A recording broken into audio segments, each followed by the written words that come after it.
Friends, this is our third lecture for class 7 chemistry. Chapter's name is fiber to fabric. Today we will learn processing of fleece to fabric, that is also known as wool production. आज हम लोग fleece का processing करके fabric में जो change किया जाता है, जिसको वूल प्रोडक्शन भी कहते हैं, वूल तैयार करना जो कहते हैं, उसके विषय में हम आज जानकारी लेंगे। The process of fleece to fabric involve following steps. 4-5 प्रक्रियाएं हैं, जिस प्रक्रियाओं से गुजरने के बाद मवेशियों जानवरों के जो बाल होते हैं वो ऊल में कन्वर्ट हो जाते हैं, जिसे फिर भेजा जाता है फैब्रिकेशन के लिए और कपड़े बनाए, उलेन कपड़े बनाने के लिए।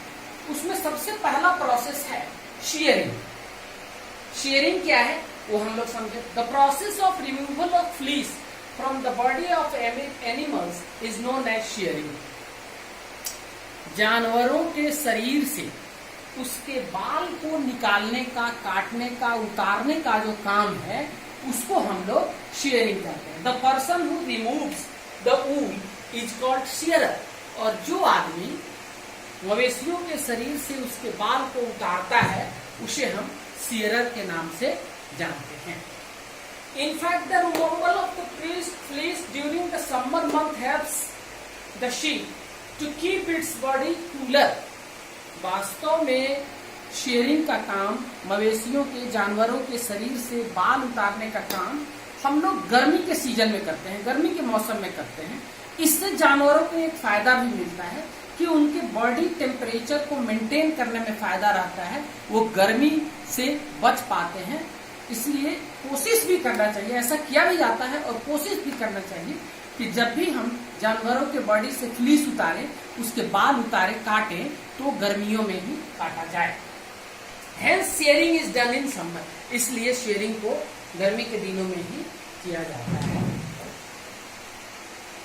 Scarring, the process in which the shorn hair is treated to remove grease, dust and dirt is called scarring. Scarring क्या है?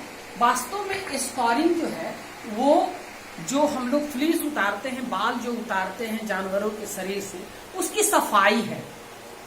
The process in which the shorn hair is treated to remove grease, उससे grease हटाना, dust हटाना, गंदगी हटाना, इस काम को हम स्कॉरिंग कहते हैं। Nowadays scouring is done by machines. आजकल स्कॉरिंग का काम मशीन के द्वारा ज्यादा से ज्यादा किया जाता है।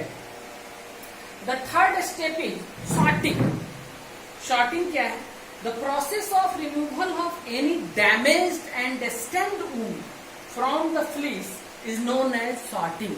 यानी ये कहा क्या रहा है कि जो भी हम लोग ऊन उतारे हैं मवेशियों के, जानवरों के शरीर से, उसमें कुछ टूट जाते हैं, कुछ छोटे हो जाते हैं या कोई स्टैंड वाले रहते हैं, उन बेकार के जो हमारे फैब्रिक फॉर्मेशन में मदद नहीं करते हैं, उससे दिक्कत ही होती है, उसको हम लोग उसमें से छांट देते हैं। इसी को हम लोग शॉर्टिंग भी करते हैं। शॉर्टिंग का वास्तव में मतलब छटाई ही होता है। फोर्थ प्रोसेस है ग्रेडिंग। कौन सा ऊल किस तरह का है उसको छांटने की प्रक्रिया जो होती है,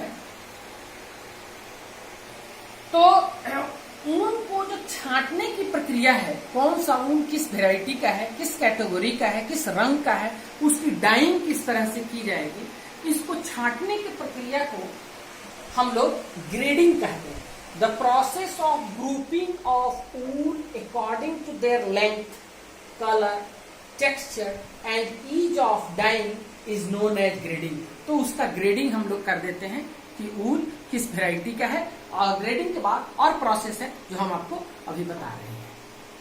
प्रिय बच्चों, ग्रेडिंग के बाद जो अगला स्टेप है वो है डाइंग। डाई का अर्थ होता है रंगना। The sheared wool is dyed in various colours depending on the requirement.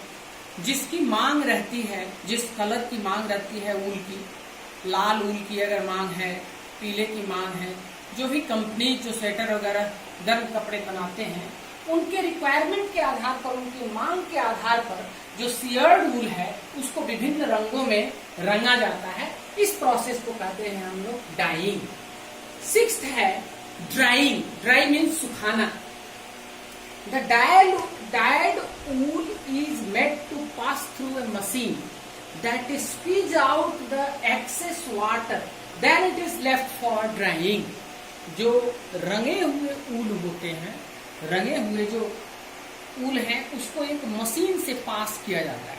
वो मशीन उसको स्क्वीज कर देता है, गार देता है उसके सारे लिक्विड्स को, जो उसमें excess of water, excess of liquids है, रंग जो है, और उसके बाद उसको ड्राई करने के लिए छोड़ दिया जाता है, जिससे वो सूख जाता है। कहीं कहीं इसे धूप में भी सुखाया जाता है, कहीं कहीं मशीन में एक कमरा रहता है जिस कमरे का तापमान एक रेंज तक रखा जाता है, सुखाने के रेंज तक, और उस कमरे में इसे फैला दिया जाता है जिससे यह सूख जाता है। That is called drawing. उसके बाद है 7th स्टेप है प्रोसेस का spinning. The fibres after drawing are wired, straightened, combed, washed, twisted and spun into yarns for keeping them under rollers to stretch them and twisted into yarns। अब जब सूख जाता है उसके बाद हम क्या करते हैं, the fibers after drying are wired, उसके बाद उसमें हल्का तेल लगाया जाता है जिसको wired कहते हैं। straightened, उसमें कुछ मुड़े हुए होते हैं जो सीधे नहीं होते हैं, उसको सीधा किया जाता है। कॉम किया जाता है, उसको कंघी के तरह एक मशीन होता है जिससे कि उसको कॉम करके सीधा किया जाता है। वॉश्ड, अगेन उसको धोया जाता है। ट्विस्टेड, उसको मोड़ा जाता है। एंड स्पन इनटू यार्न्स, और तब उसको धागे के रूप में लपेटा जाता है। By keeping them under a roller to stretch them and twisted into yarns. जो ये प्रक्रिया जो है ये एक मशीन के द्वारा किया जाता है। और लास्ट प्रक्रिया है हम लोगों का 8th स्टेप है weaving and knitting. Weaving and knitting, जो बुनाई हम लोग करते हैं जिससे अंत में कपड़ा हमारा तैयार हो जाता है। The large fibres are spun into yarn and knitted for making sweaters, whereas the shorter fibers are spun and woven into other woolen cloths। जो लंबे लंबे फाइबर्स होते हैं, जो लंबे धागे होते हैं, उससे स्वेटर वगैरह बना लिया जाता है, और जो छोटे धागे होते हैं उससे दूसरे वूलन क्लॉथ्स बनाए जाते हैं जिसमें छोटे धागे का इस्तेमाल होता है। प्रिय बच्चों, the leading commercial producer of wool are Australia. जो सबसे ज्यादा वूल प्रोड्यूस करता है अभी वर्ल्ड में, उसमें 1 नंबर पर है ऑस्ट्रेलिया, दूसरे नंबर पर चाइना, और तीसरे नंबर पर न्यूजीलैंड है। Bioclip is the name of the new wool harvesting technology and was invented by Australian scientist. Bioclip एक वूल हार्वेस्टिंग की टेक्निक है जिसे ऑस्ट्रेलिया के साइंटिस्ट ने डेवलप किया है। नई चीज हम लोगों को पढ़ना है प्रिय बच्चों, ये आपके बुक में दिया हुआ है, इसे मैं समझा रहा हूं। एक इसका छोटा नोट्स आप लोग बना लेंगे। वो क्या है वो मैं आपको समझा कर पढ़ा दे रहा हूं, फिर इसका एक छोटा नोट्स आप अपने कॉपी में बना लेंगे। हेल्थ हैजर्ड इन वूल इंडस्ट्री। हेल्थ से, स्वास्थ्य से संबंधित समस्याएं वूल इंडस्ट्री में उसके वर्कर्स को होती हैं, उसके बारे में हम लोग पढ़ रहे हैं। The major health hazard faced by the people working in the wool industry is an infection called anthrax. एक इन्फेक्शन होता है जिसको एंथ्रैक्स कहते हैं। यह अक्सर वूल इंडस्ट्री में काम करने वाले वर्कर्स को हो जाते हैं। It is common bacterial disease of goats and सीप्स।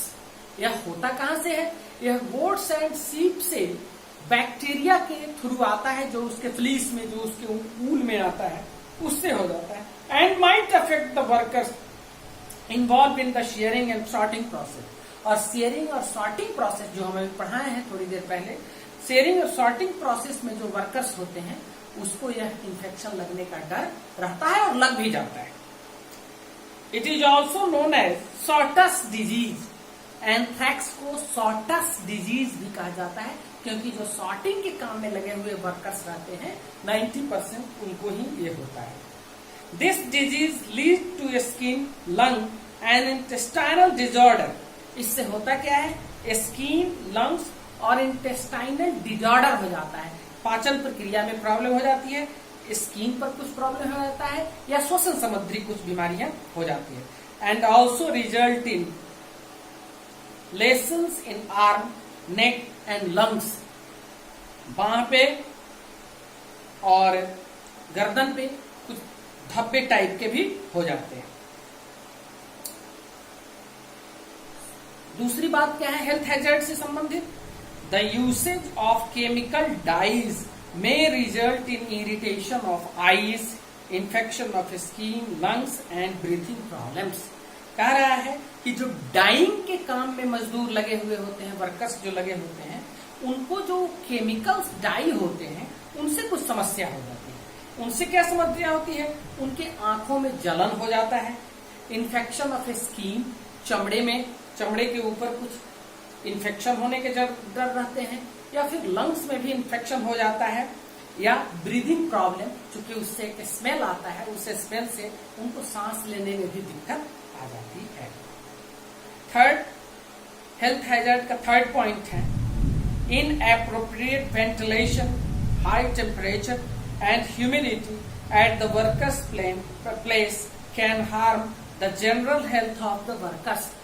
एक समस्या है वूल प्रोडक्शन फैक्ट्रीज की, क्या है कि इनएप्रोप्रिएट वेंटिलेशन, सही वेंटिलेशन, हवा का आवागमन उनके कमरों में जहां वो काम कर रहे हैं वहां नहीं हो पाता है। हाई टेम्परेचर, टेम्परेचर हाई रहता है, एंड ह्यूमिडिटी, और ह्यूमिडिटी भी रहती है।